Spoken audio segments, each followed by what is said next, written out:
Le cygne à lunettes fait face au cygne à moustache qui a amené son œuf. Ils se mettent tous les deux un sac sur la tête. Mais l'œuf sort sa raquette et réplique à l'attaque du cygne à lunettes. Crochet du droit, crochet du gauche, et recrochet du gauche. Le cygne à lunettes a perdu et il repart dans sa maison. Une tour de Pise. En paille. Oh mon dieu. Caméra derrière elle.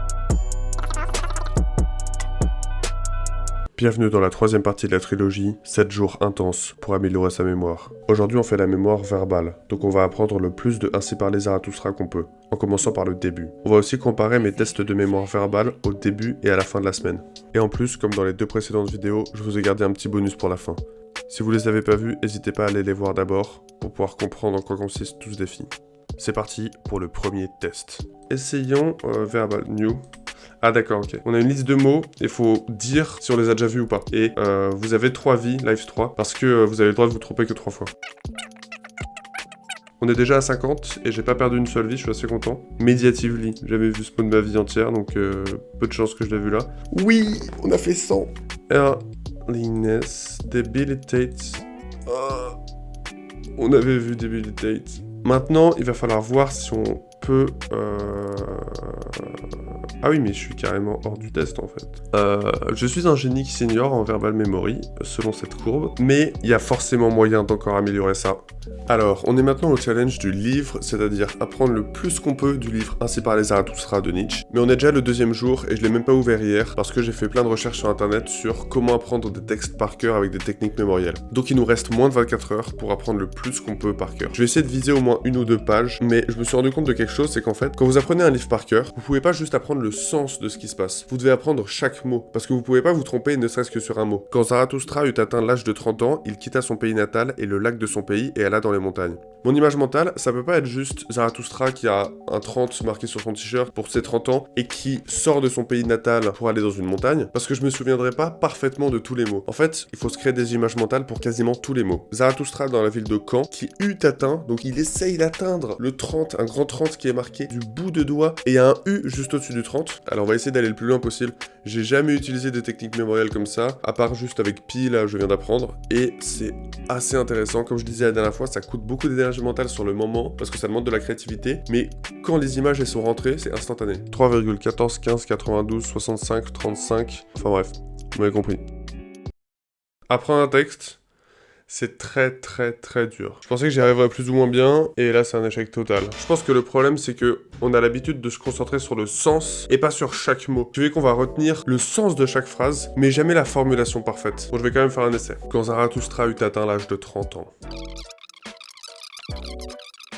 N'en aurais-tu pas marre sans moi, mon aigle et mon serpent? Non, je crois que c'est pas ça. Tu en aurais eu assez un jour de ta lumière et de ton trajet sans moi, mon aigle et mon serpent. Bon, ok, c'est mort. Bon, bah, ce dernier défi est un échec complet. Mais maintenant, on va refaire le test sur Human Benchmark pour voir si ça a évolué. La dernière fois, on avait fait 147. Donc, on va essayer de créer une scène avec tous les mots qu'on a sous forme d'objets. Donc ça, c'est le squelette. Bon, j'ai une scène là avec un squelette. Alors, il y a des gens qui importent, il y a des gens qui exportent, il y a aussi de l'eau qui part. The Armada of Mexicans. On est à 100. Pour l'instant, pas d'erreur. Chiaroscuros. Oh, bon, c'est quand même pas mal. C'est à peu près 2 fois plus que la dernière fois. Et souvent, mon moyen mémotechnique, il correspondait pas du tout au sens du mot. Il y avait plein de mots, je savais même pas ce qu'ils voulaient dire. Mais ça me faisait penser à quelque chose, genre un objet ou une action. J'imaginais les personnages en train de faire cette action. Pour vous donner une idée, en fait, il y avait un grand squelette et toute une colonie de personnes qui s'occupent à nourrir le squelette. Le squelette, c'est un squelette géant. Et à côté, il y a l'armée mexicaine qui arrive. Voilà, faut le savoir. Et voilà. Alors, on se retrouve une semaine après pour un petit bonus, comme les 2 fois précédentes. Bam! Toujours avec Zarathustra. Comme vous l'avez vu, cette étape du projet était plutôt un échec. Mais, mes amis, je ne veux pas vous décevoir. Donc, j'ai décidé d'apprendre tout de même la première partie du prologue de Zarathustra, qui fait environ 1 page et demie. Donc, c'est pas très grand, mais c'est quand même 3 fois plus que ce que j'avais réussi à apprendre la semaine dernière. Et j'ai réussi. Pour preuve... Quand Zarathustra eut atteint l'âge de 30 ans, il quitta son pays natal et le lac de son pays et alla dans les montagnes. Et parla ainsi. Grand astre, que serait ton bonheur sans ce que tu éclaires?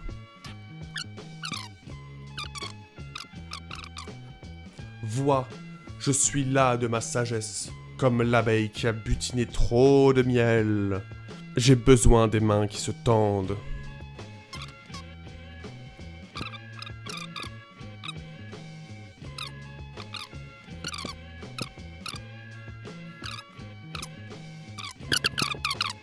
Vois, ce calice aspire à se vider, et Zarathustra veut redevenir homme.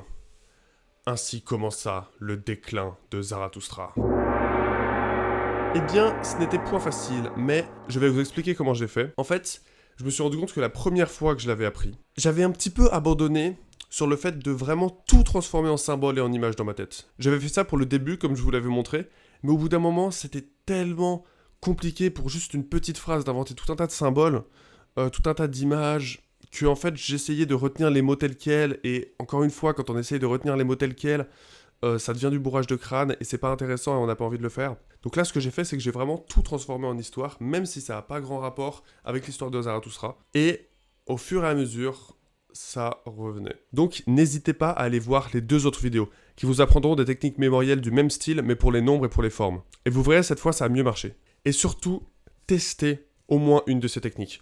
Au pire, testez-la juste sur un numéro de téléphone, mais vraiment, asseyez-vous et faites l'effort, ne serait-ce que 30 secondes, d'essayer d'utiliser une de ces techniques. Parce que, par exemple, là, je sais que je vais pas les réutiliser tout de suite parce que j'en ai pas besoin, mais je garde cet outil dans un coin de ma tête. Et je sais que j'ai ce petit outil dans un coin de ma tête qui me permet de transformer n'importe quelle suite d'informations en une suite d'images qui va pouvoir à chaque fois me rappeler les informations. Et donc, je peux en emmagasiner beaucoup plus. En attendant, merci d'avoir regardé la vidéo. J'espère que ça vous a plu, n'hésitez pas à mettre un like, à vous abonner et à partager comme d'habitude. Et dites-moi dans les commentaires les prochaines choses que vous voulez qu'on apprenne ensemble. Allez, ciao!